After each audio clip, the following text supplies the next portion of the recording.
your king is he. Who is he? There comes the raging sea. Who is he? Welkom by hierdie uitsaai program, Jesus Christus bevry jou siel. Baie dankie dat jy ingeskakel het, en ook, ek wil baie dankie sê vir die persone, wie dit moeite ag om vir my te bid.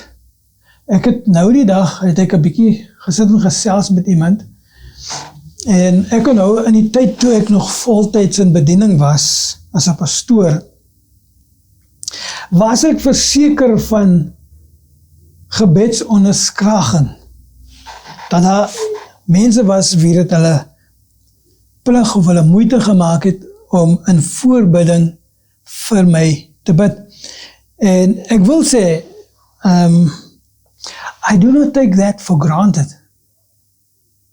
And I do fully comprehend and realize how necessary and how important it is that you are praying for me.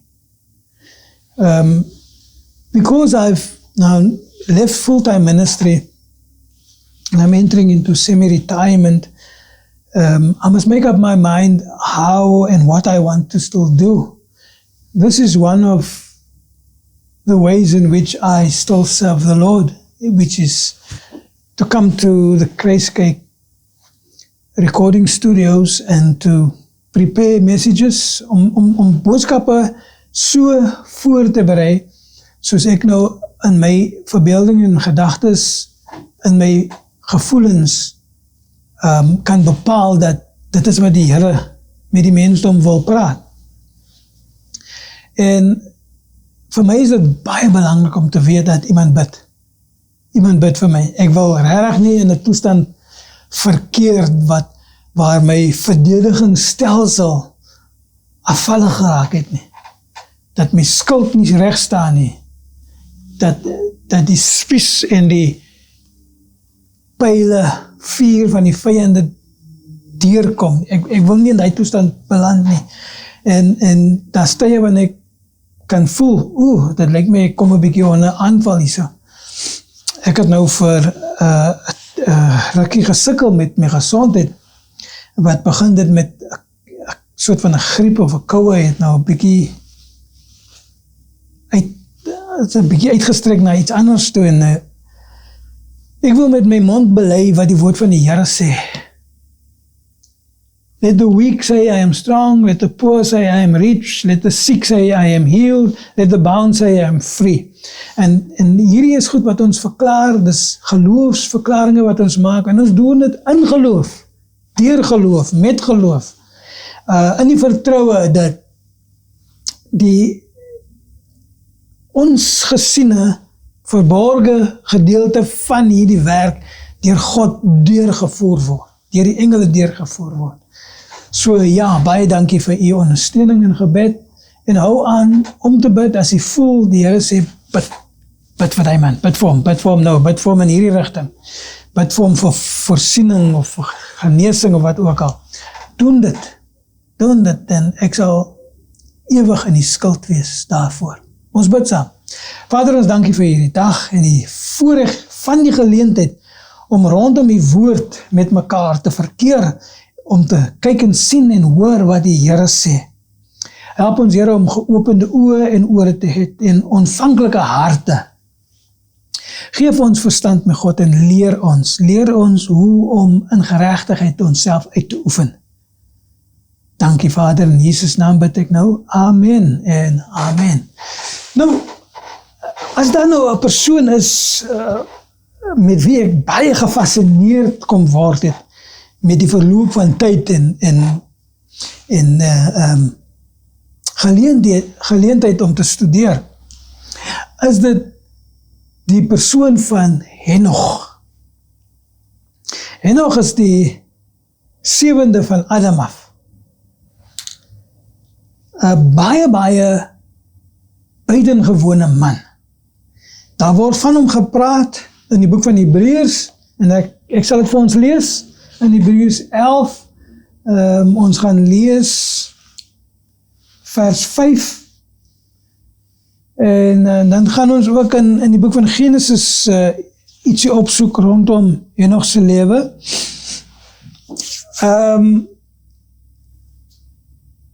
Nou onlangs het ek op my WhatsApp status het ek 'n prentjie voorgestel en dit was 'n uitbeelding van die dood van die 12 disciples van Jesus Christus. Judas nie ingesluit nie. Judas het 'n plaasvervanger en ek onthou jare terug het ek 'n boek gelees deur 'n presbyteriaanse dienaar van die Here wie 'n opsomming in sy navorsing gemaak het van die dood van die apostels en die dood van mense wat betrokke was in die kruisiging van Jesus Christus en die opvolg van hulle wie deur die apostels na die Here toe gebring was en wat met hulle die eerste kerkvaders geword het. En die boek se naam is Fox's Book of Martyrs.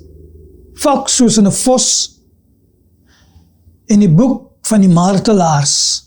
En daar het ek myself goed verken met die opoffering van hulle wat ons vooruit gegaan het. Maar 'n ding wat baie uitgestaan het was, daar is absoluut geen rekord wat met oortuiging kan sê dat Johannes die geliefde, nou onthou in die tyd van Jesus, in die evangelie, was daar meer as een Johannes. There was more than one John. Die eerste Johannes wat ons ontmoet is Johannes die Doper. En dit is een van Jesus se neefs gewees. Dan is daar ook Johannes, die seun van Zebedee. Dan is daar Johannes wie die boek van Johannes skryf en die boeke van 1 Johannes, 2 Johannes, 3 Johannes en die boek van Openbaring geskryf het. En hy staan bekend as Johannes die geliefde. John the Beloved. Nou, die rede hoekom ek hierdie dinge noem met betrekking tot Henoch is omdat volgens my mening, na aanleiding van navorsing en studie, is daar geen bewys dat Johannes die geliefde gesterf het nie. Just think about that for a moment. Because if that is true, then this John that I'm referring to now would be like 1,950 years old now. 1,950 plus, give or take, depending on how old he was during the Lord's days. Because as ons van die Here dink ons van om en by die jaar 30 na Christus. En dan is die Here natuurlik 30 jaar oud. En sy vriendekring, Petrus en Johannes en Philippus en allemaal die manne wat deel gevorm het van sy discipelskap, hulle was seker binne 'n raamwerk van 5 tot 10 jaar jonger of ouer as die Here self. So if you put your sums together, we're looking at John the Beloved, Johannes die geliefde, as dit is dat hy nie gedood het nie, omdat hulle het hom tot die dood veroordeel, en sy doodsvonnis was dat hy in 'n groot kom olie gekook sou word. Ja, nee, hulle, luister, ons Christene het regtig 'n luukse lewe, in vergelyking met baie ander vandag, en in vergelyking met hulle wat ons vooruit geloop het. As jy eie moeite doen, en gaan uitvind wat het geword van al die disciples, hoe hulle gedood het en sovoorts, not nice at all, not nice. Ek praat van, jy word lewendig vervel, jou vel word jou afgetrek, lewendig, onder andere. So in Johannes die geliefde se geval, was hy doodsvonnis gewees, hy moes in 'n groot komolie opgekook word. So die komolie was aan die brand gesit op 'n vuur, 'n groot vuur, en die kokende olie was reg, en hulle die man van God gevat en hom in die olie gedruk. Toe hulle hom in die olie druk, toe sit asof hulle hom in 'n koue bad sit. Niks gebeur nie. En toe is die skare teleurgestel, en die veroordeeldes is teleurgestel, en hulle het die man uit die olie gevat, en hulle het hom verban na die eiland van Patmos, waar hy natuurlik die boek van Openbaring geskryf het. En van daar af is daar geen rekord om te sê hy het gedood nie. En wanneer jy gaan lees rondom Jesus se redekabel met Petrus, en Petrus vra hierdie vraag, maar wat van hom? Met betrekking tot Johannes die geliefde, sê Jesus vir Petrus, wat het dit met jou te doen, wat van hom word? Dit is tussen ek en hom, tussen my en hom, dit het niks met jou te doen nie. So, daar is 'n skool van denke wat in oortuiging staan, dat Johannes die geliefde nog steeds lewe. En daar is diegene wat so ver gaan as om te sê dat hy moontlik nog steeds sy verskyning maak te midde mense van tyd tot wyl, en dat hy daar in die berge van wat nou genoem word Turkye, destyds was het genoem Asia Minor, waar ons praat, waar die Bybel praat van die kerk van Smyrna en die kerk van Efesus en die kerk van, allemaal die kerke wat genoem word, in die grondgebied wat nou Turkye is word daar bespiegel dat hierdie Johannes die geliefde, wat nou om en by 1900 plus jare oud sou wees, dat hy nog steeds lewend is daar. Dit gesê, omdat iemand my die vraag gevra het rondom Henoch en Elia. En toe ek nou kyk na wat die skrif sê, en die skrif verduidelik vir my dat Henoch het nie gedood nie. So Henoch se tyd om en by is 5000 jaar gelede. Met ander woorde, hier is nog 'n mensekind. En nou, Henoch is gebore uit die lende van Adam. Adam is die eerste ouer. Die volgende seun wat genoem word na Adam is Set. Omdat Kain moes nou 'n wandelaar kom word het en Abel is gedood, en die volgende kind wat Adam en Eva sou gehad het is Set. En Set sou 'n seun kind het in sy dae as 'n ouer, en sy naam was Enos, E-N-O-S. En Enos sou 'n seun gehad het, en sy seun se naam was Kenan. En Kenan sou 'n seun gehad het, en sy seun se naam was Mahalalel. En Mahalalel sou 'n seun gehad het, en sy seun se naam was Henoch. Maar onthou, al hierdie vaders wat die seun gehad het nie net daai een seun gehad nie. Hulle het baie ander kinders gehad. Maar dit is nou net daardie spesifieke seunskind wie se naam relevant is om te onthou as gevolg van wat sy naam beteken of wat hy verrig het in sy tyd. So, Henoch sou dan die 7de word vanaf Adam sou ontstaan. En uit Henoch sou Methuselah 'n seun het. En Methuselah sou 'n seun het, en sy seun se naam sou wees Lamech. En Lamech sou 'n seun het, en Lamech se seun sou genoem word Noach. So dis 10 geslagte van Adam tot Noach toe. Maar hierdie 7de een sou nie dood nie. En nog 'n persoon waarvan die Bybel praat, wat sê, hy het nie gedood nie, hy lewe nog steeds, daar is geen bewys dat hy 'n doodservaring deurgemaak het nie, is die persoon van Elia. En nou daar is 'n Elia, en dan is daar 'n Elisha. En Elisha sou deur Elia opgelei word in die profetiese kuns, in the prophetic arts. Nou Elia, in sy tyd, het mismoedig kom word, wanhoopig kom word, en die Here het hom herlaas gebruik om Elisha in te salf as sy opvolg profeet, en homself geskei van Elisha, en die skeiding wat Elia met Elisha gedoen het, was bonatuurlik, toe die strydwaans en die perde van die hemel 'n skeiding kom maak het tussen hierdie twee mans, en dan Elia opgevang het op die strydwaans en weggevoer het. So, dis 'n baie interessante agtergrondgeskiedenis vir hierdie 3 individue waarvan ons met oortuiging kan praat dat hulle mense was Hulle is in 'n verganklike toestand gebore, onderworpe aan die wet van die sonde wat tot die dood lei. Maar Henoch het nie die dood geproe nie.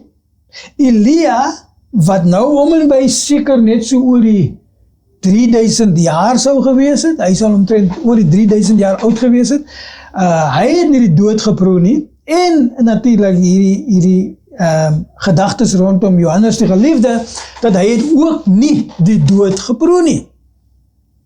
So hierdie 3 manne is baie buitengewoon. Henoch, 5000 jaar oud, Elia, om en by 3000 jaar plus oud, en Johannes die Geliefde, amper 2000 jaar oud. Manne wat in 'n verganklike toestand gebore was, onderworpe aan die wet van die sonde, maar deur die wil van die Vader was hulle nie in daardie bedorwenheid gebring om die dood te ervaar nie. Nou rondom die gedagte van Henoch, en ek wil eers die Genesis gedeelte lees wat praat van Henoch, en dis in Genesis 5. En daar word aan ons gesê in Genesis 5, dit sê vir ons, Enoch lived 65 years and he begot Methuselah. So sy eerste kind word gebore toe hy 65 jaar oud is. Dan sê het vir ons in vers 22, en dis die eienaardigheid rondom hierdie man se lewe. After Enoch begot Methuselah, Enoch walked with God 300 years and had sons and daughters.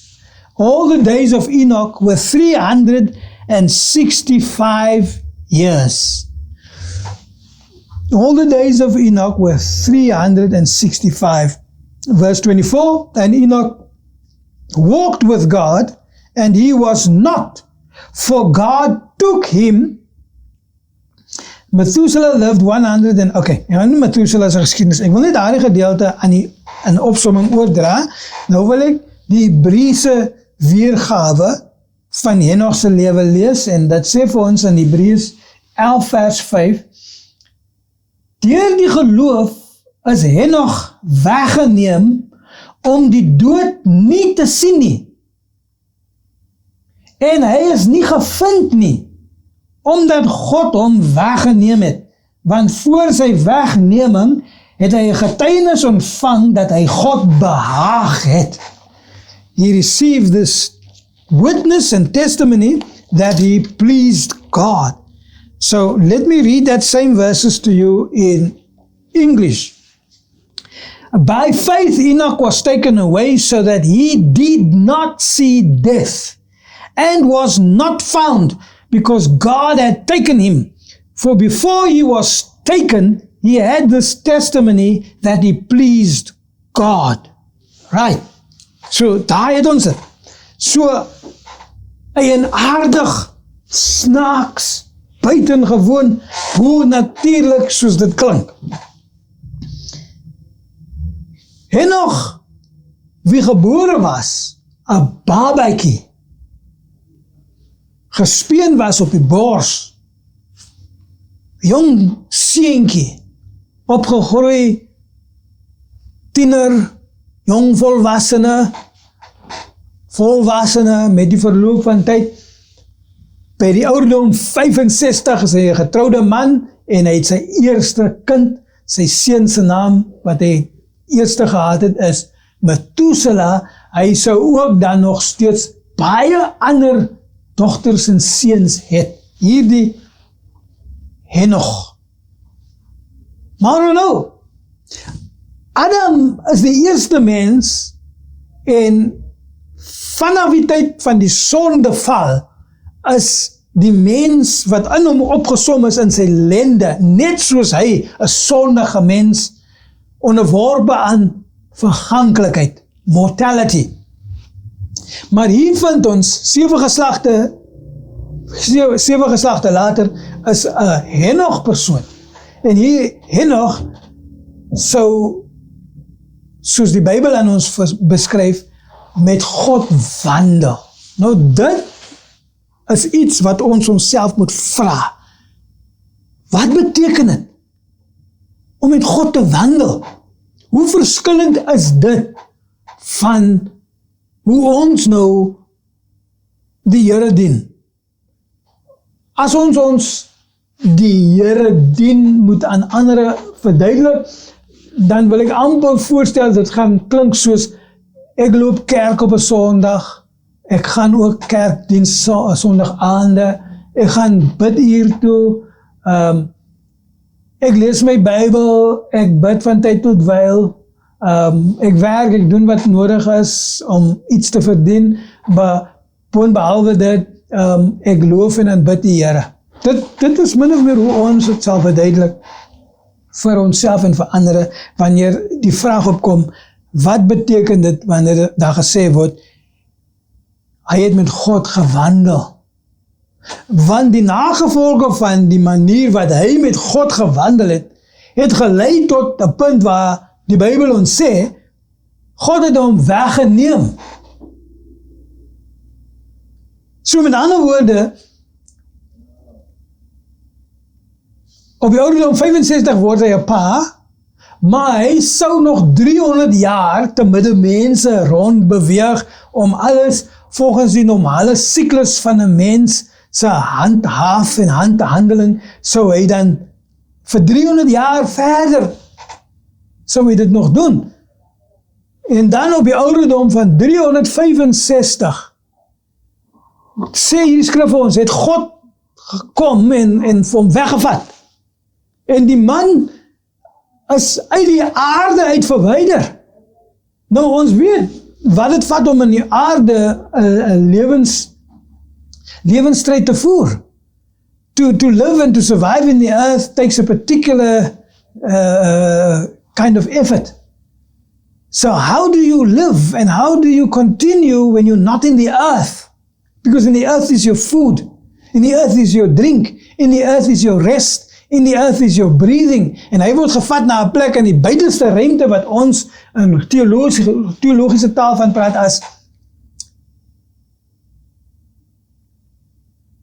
die hemele. We speak of it as the heavens. And the scripture tells us in as many words, it says, deur die geloof is hy nog weggeneem om die dood nie te sien nie, en hy is nie gevind nie, omdat God hom weggeneem het, want voor sy wegneming het hy getuienis ontvang dat hy God behaag. The word behaag in die Engels sê, that he pleased God, that God was pleased with him, God was happy with him, God loved him, God liked him, God chose him for being him. Nou vra ons onsself nou, wat van ons dan nou, hoe wandel ons met die Here, dat ons 'n soortgelyke getuienis kan opneem wat sê, sou die Here enigiets drasties of dramaties doen in ons lewens, het ons voor die tyd al reeds die oortuiging dat ons en die Here is goeie vriende. Ja, daar is so 'n ding soos vriendskap met God. Dus die Bybel praat van Abraham. Abraham was 'n vriend van God. En wanneer die Bybel praat van Moses, en God homself gesê, wanneer ek met Moses praat, dan praat ek soos 'n vriend met sy vriend praat van aangesig tot aangesig. So dat is die vriendskap ding met God, wat heel moontlik deel was van die oortuiging om Henoch te vat. So, as gevolg van hierdie diepe insigte rondom Henoch se lewe, het ek toe moeite gemaak om 'n bietjie verder te gaan hoor en leer en lees en studeer aangaande Henoch. En omdat ek dit gedoen het, ek het die boeke van Henoch bekom. Nou, Henoch was een van die eerstes, ek sou nie sê hy was die eerste nie, hy was een van die eerstes, want iemand moes hom geleer het. Ek luister eendag 'n program, is it one of his documentaries, en die persoon wil voorstel dat the English wording, the cradle of humanity is in Africa. Dis wat hulle sê. Is that a cradle? Waar jy barbecue nou? En dat hierdie cradle van humanity in 'n plek in Mali, dis een van die agtergeblewe lande daar in die Noord-Afrika area, Daar is 'n plek by die naam van Timbuktu. En hier in hierdie Timbuktu is die bewyse van skryf en lees. Toe ek die besigheid hoor, toe moes ek lag. Ek is sommer die mense uitgelag. Ek het die mense uitgelag. Ek sê, ek sien, julle vat nogal die Bybel ernstig nie. Want volgens die Bybel en volgens die insigte van die insa van die skrywers van die Bybel, is Afrika nie die the cradle of humanity nie. It's not a week van die mensdom nie. Henoch het boeke geskryf van die dinge wat hy geleer het, terwyl hy vir 300 jaar met God gewandel het.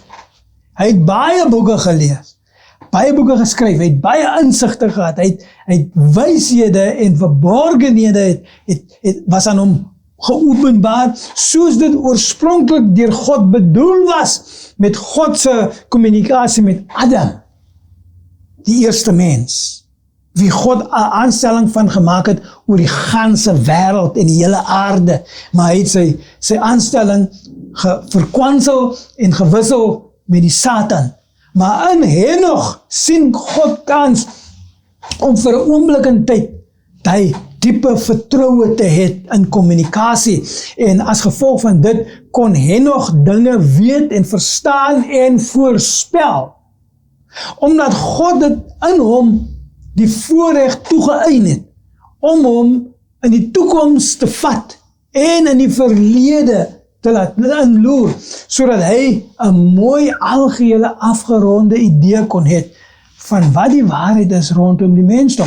En Henoch skryf sy boeke, hy skryf sy hoofstukke, en ek het sy hoofstukke begin lees, en daar was een gedeelte van sy lesings wat hy oorgedra het, wat te doen gehad het met 'n oomblik toe hy baie moeg 'n ruskansie gaan soek het in sy pa se huis. So Henoch is die seun van Jared. Who is he? Who is he? Who is he? Who is he? Who is he now? Who is he? Who is he? Who is he?